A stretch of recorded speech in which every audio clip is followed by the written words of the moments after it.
Good day, fellas. I hope you are ready for your daily dose of skill, and today I'm going to share with you the last battle with the 5A, how we got up to 100%, and yes boys, we finished it.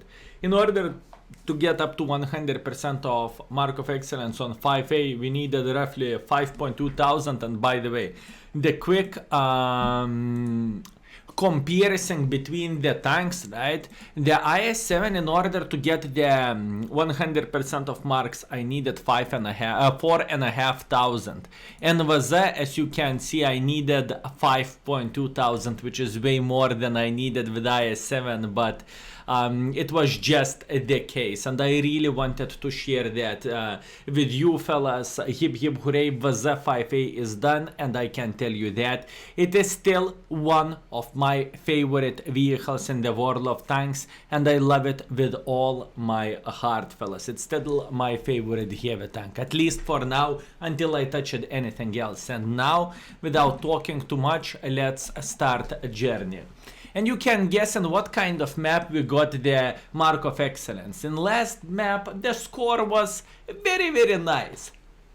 We started on the 99% of the Mark of Excellence, and oh boys, emotions right there was over the top. It was amazing, it was super enjoyable, and I'm very happy with it. So as you can see right there, fellas, we got the Campinovka, the map which is extremely good for let's say like that, for the light tanks, right, when you can spot and so on. And who said you can't spot with a heavy tank? So now look, I want to explain everything what I have done right there. So pay attention at the setup and into the everything. What kind of situation we have there? The matchmaking against the tier 9's one Arta. The main reason why I'm not going on top of the hill is this Arta over there, and I'm kind of afraid of the E3. This is pretty much the two tanks which I'm afraid of. E100 is not that bad, but the thing is, if you would pay attention at the cupolas can be very easy penetrated by this for this vehicle, right? And I simply don't really want to take unnecessary risks right there, and I am simply thinking, hell no, I'm not going to take one for the team. It's simply not worth it. Meanwhile, while heading into position, we are getting free 600 assisting damage, which is just ideal, and I am crossing like this, as you can see, in order to get as much use as we can. Have you ever said Russia? Good.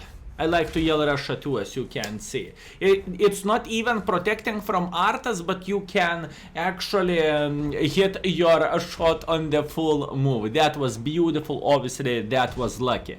And once again, look, whenever you are taking this position right there, it's working extremely well, and it's just beautiful. So look, we are in position right there, and now what we need to do, we simply need to eat enemy forces whenever they are doing something bad. And now you might think, but skill, if you would go on top of the hill, you would get way more damage. You are absolutely right about that. It would bring us more damage, but right there we are getting plenty, and I repeat, plenty of assisting damage. And the best thing of this battle, what is going to happen next is, you see our guys piri crossing like this. Oh, this is very good thing. So whenever our allies is taking positions over there, then we know it is a Christmas, because we can start working those guys out over there, and they are in pretty much crossfire, aiming for a snapshot right there, or for a pixel shot, I would rather say. And as you can see, the RNG treated us very well. Now pay attention what I'm doing. No breaks, piri. I am making a hardcore pressure like this, and all those pigeons, tank destroyers is sitting right there. And now we completely relocated, because we know they do not have anyone over there, and now we can work this bush out. Look at this score and look at this play. Yes, I'm playing with a heavy tank, and I'm 100% aware of that, but pay attention how everything is looking like for us. And what do you think would be better, to go on top of the hill and fight against the heavy, have is maybe possibly get more damage or get over there and simply destroy everyone with a huge smile on our face while doing damage, and in the same time by spotting them. So as you can see, the same heavy tank is on top of the hill, and we can find the decent angles for them to punish them for their stupidity. Another shot into the side, too bad they did not penetrate it, but it doesn't matter. I'm going a bit more aggressive over there just to get a better angle to the enemy side, to the enemy tank destroyers, and plus on top of that I can simply do damage while spotting them. So far 3000 assisting damage and 3000 damage dealt, and oh boy, this is pretty much only the start. We still can get quite some use, don't you think so? And look, this is extremely quick battle. It is insanely quick battle, but fellas, it's working ideally well for us, and this is just amazing, I would say. The side shot into the E3, I was going for a snapshot. Too bad I did not manage to punish him, but it doesn't matter. Currently I'm going on the full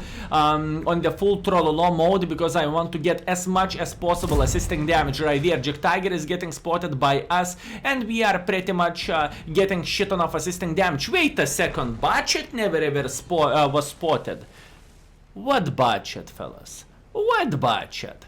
So then I was thinking either he's sitting over there, either he's sitting over there, and as you can see, Budget is getting spotted right there. He prepared to escape, but oh boy, the life is not looking that pretty for him. And look into this score, fellas. That's insane.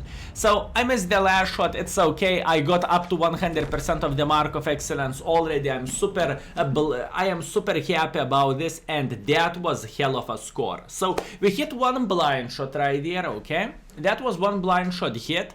And plus we got like 8.6 assisting damage or something, because we had some blind assisting damage too. So this score was like 13,000 combined, okay? Now listen, fellas, in order to get the best score and to win the battle, you don't necessarily need to read the book of what heavy tanks needs to do, right? For example, if you are a heavy tank, you must go into hill of the Campinovka, otherwise it's going to be bad. No. You need to try to make a decision which is going to make the most use for you, and obviously in the same time for your team, because in this kind of situation, if I would go on top of the hill, more likely I would have 6,000-7,000 damage maybe, but I would not get a massive amount of assisting damage, and that would be just simply bad, don't you think so? And once again, I'm super happy with this performance. And now, fellas, if you are struggling to get third mark of excellence on your tanks, I have a tip for you. How am I getting marks, and how am I trying to be consistent as possible? So the most important thing right here is when you are figuring out what is the expectation values in order to get mark of excellence up. For example, you're playing with IS-7 and you need to get like 4,200 to not drop down. So what you need to do everything what is actually possible for you to get this kind of score. It doesn't matter, are you tracking the tanks, or are you doing damage, or are you going for tracking, or are you going for spotting damage, as I did right there in the Campinovka field, right? The most important thing is to make a decision what you simply want to do, and just try to get as much use as you can. And same goes for even lower tiers. You are playing with Chaffee. Chaffee expectation values is roughly 1,000, right? So if you want to get mark of excellence, you need to make a decisions which will bring you to 1,000 damage. It doesn't, which is going to bring you to 1,000 combined. It doesn't matter, is it assisting or tracking? One out of those two you need to pick, because how mark of excellence is counted, you are getting damage, right? How much you are doing, and then you are getting assisting damage or tracking damage, what have the biggest value for your mark of excellence percentage. So there you go, that's how everything is working, and I hope fellas, you are going to try something like this yourself, and I hope you are going to have super duper hyper turbo epic performance. So once again, after this this long time, guys, I can definitely tell 5A is still my favorite heavy tank. Yes, I'm still enjoying it the most, and I'm having the blast playing with this vehicle still after a lot of years of this vehicle was released. Next tank with which I probably will try to play with in Rus server is going to be the cow and so on. So we'll see how the grind will go for us. Anyways, thank you so much for watching. That was your daily dose of skill. And yes, I did not forget the 430 UTech 3 showcase is coming this week. The schedule is kicking my butt, and quick hint for you, you will see an amazing video in the Desk Games channel soon. I love you fellas. Thank you so much for watching. See you next time. Skill is out. Peace.